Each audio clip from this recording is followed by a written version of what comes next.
Bonjour à tous et bienvenue dans la pensée du jeudi. Aujourd'hui, on va baser notre pensée sur un texte du prophète Ésaïe, chapitre 61 et au verset 4. Et il est écrit ceci: « Ils rebâtiront les ruines d'autrefois. Ils relèveront les lieux dévastés du passé. Ils restaureront des villes désertes, dévastées de génération en génération. » La dernière fois qu'on a partagé, on avait parlé du peuple d'Israël qui était en déportation à Babylone. Et ce texte-là est écrit bien avant, mais il parlait de cette même époque. Et Ésaïe, en fait, voyait par l'Esprit ce qui allait arriver. Et il voyait la ruine qui allait s'abattre sur le peuple d'Israël par rapport à leur mauvais choix. Et il a amené une parole qui va anticiper, en fait, la restauration de ce peuple et le retour de ce peuple dans la terre promise. Et quand le prophète Ésaïe va dire « ils rebâtiront les ruines d'autrefois », le verbe « rebâtir » ici, en hébreu, c'est « banar » et ça veut dire bâtir, construire, fonder et former. Et là, on a vraiment le plan de Dieu pour la vie des hommes. Dieu est là pour bâtir, pour construire. Dieu crée, c'est un créateur. Et quand il le fait, il bâtit quelque chose de beau et de périn dans le temps. Quelque chose qui fonctionne, quelque chose qui a une vraie, je dirais pas une logique, mais quelque chose qui a un commencement, une fin et quelque chose d'équilibré. C'est ça que je veux dire. Et la Bible nous dit aussi qu'il y a une autre force en face. Jésus se présente comme le bon berger, mais il dit aussi dans Jean 10 que le voleur ne vient que pour voler, égorger et détruire. Lui est venu pour que les brebis aient la vie et qu'elle ait en abondance, mais il y a aussi l'ennemi de ton âme qui, lui, a un plan de destruction. Autant Dieu a un plan de construction, autant l'ennemi a un plan de destruction.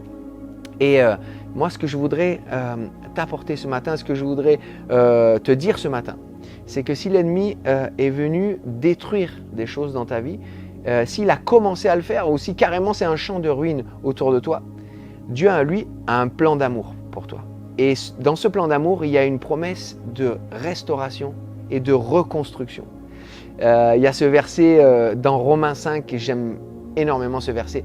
Paul dit, là où le péché a abondé, la grâce de Dieu, elle est venue et elle a surabondé. Et je crois qu'on peut décliner cette pensée dans tellement de situations différentes. Tu peux dire là où la dépression, là où la tristesse, là où le découragement est venu abonder, la joie de l'Éternel, l'allégresse et l'espérance sont venues et ont surabondé. Là où les ténèbres les plus épaisses ont abondé, l'obscurité avec la détresse, avec l'angoisse, la lumière de Christ, elle vient et elle surabonde, elle vient chasser les ténèbres, elle vient amener la paix.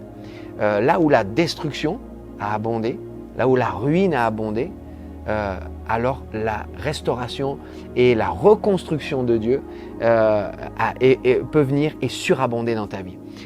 Dieu est toujours vainqueur. La lumière est toujours plus forte que les ténèbres. Et c'est vraiment le message que Ésaïe voulait transmettre au peuple d'Israël, quelles que soient en fait les ruines qui étaient autour d'eux. Ésaïe voulait leur dire, Dieu est capable de rebâtir et de vous utiliser vous pour rebâtir. Et ça, c'est quelque chose de très important. Dieu fait, mais nous, on est participants avec lui de son action. Dieu veut restaurer, rebâtir des relations, mais Dieu veut t'utiliser toi aussi pour restaurer et rebâtir des relations. Dans la suite du verset, il est écrit « Ils vont relever des lieux dévastés du passé ». Et ce verbe « relever », en hébreu, ça veut dire se lever, ça veut dire aussi se dresser, se tenir et s'établir. Il y a vraiment, dans ce verbe-là, il y a vraiment une notion de stabilité et de solidité. Et ce que Dieu promet à son peuple ici, c'est non seulement de les ramener sur le lieu de leur héritage, de la promesse, dans le pays de la promesse, mais il leur promet de les établir, de les fonder, de les enraciner pour qu'ils soient de manière pérenne et stable dans leur héritage, dans le pays de la promesse. Et toujours Paul dans Éphésiens, chapitre 3, verset 17, va vraiment encourager les Éphésiens à ce que Christ habite dans leur cœur par la foi. Et il va les encourager à être fondés et véritablement enraciné, c'est ça son terme, dans l'amour de Christ. Pourquoi? Parce qu'en étant fondés et enracinés dans l'amour de Christ, ils vont être capables de connaître en fait cet amour dans toute sa dimension, dans sa longueur, largeur, hauteur et profondeur. Et Paul continue sa pensée en disant « Et vous serez ainsi capables de vivre dans la plénitude, d'être remplis jusqu'à toute la plénitude de Dieu. » C'est un verset incroyable. Et le fait d'être enraciné et fondé dans l'amour de Jésus va te donner de rentrer et de vivre la plénitude de Dieu. Et c'est vraiment cette promesse que Ésaïe a voulu donner au peuple d'Israël. Et c'est cette promesse aussi qui est là pour toi, qui écoute ce message ce matin ou cet après-midi, suivant quand tu l'écoutes. Mais c'est vraiment cette pensée que Dieu veut te transmettre. Il y a un avenir pour toi. Dieu est capable de reconstruire, Dieu est capable de restaurer, Dieu est capable de relever. Et dans ce relèvement, il y a aussi des fondations solides que Dieu veut donner à ta vie. Et enfin, il y a cette dernière partie du verset où il est dit « Ils vont restaurer des villes désertes, dévastées de génération en génération. » Et ici, ce verbe « restaurer », c'est un verbe qui signifie restaurer, renouveler, mais qui signifie aussi réparer et refaire à neuf. Alors, je ne sais pas quel est l'état de ta vie, je ne sais pas quel est l'état de ton quotidien, en fait, des choses que tu peux rencontrer. Je ne sais pas si tu rencontres juste certaines problématiques quelque peu difficiles ou si tu rencontres vraiment, si tu es dans une situation complètement catastrophique. Mais ce que je sais, c'est que ce soit quelque peu problématique ou complètement catastrophique, Dieu est capable d'agir, Dieu est capable de restaurer, Dieu est capable de relever et Dieu est capable aussi de réparer. Ça veut dire en fait, n'attends pas spécialement que les choses soient au point de non-retour humainement parlant. N'attends pas que ce soit un champ de ruines autour de toi. Si tu commences à avoir des fissures dans ta vie, si tu commences à avoir dans tes relations, dans ta famille, dans tes amis, avec tes enfants ou ton entourage, des choses qui commencent à se fissurer, alors cours près du cœur de Dieu. Il est capable de réparer et de refaire à neuf avant que tout ne s'écroule.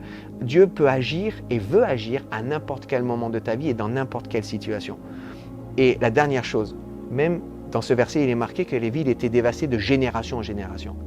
Peut-être que tu vis des choses que tes parents ont vécu, que tes grands-parents ont vécu. Il y a comme une malédiction sur ta famille, il y a comme quelque chose qui se répète de génération en génération et on dit dans cette famille, ils vivent ça. Dans cette famille, ils sont toujours confrontés au même problème.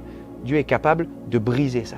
Dieu est capable de briser ces liens qui viennent de l'hérédité. Dieu est capable, en Christ, il est capable de faire toutes choses nouvelles. Et je veux que tu repartes avec ce message aujourd'hui. Dieu relève, Dieu rebâtit, Dieu répare, Dieu fait toutes choses nouvelles. Crois-le, marche par la foi et sois encouragé ce matin.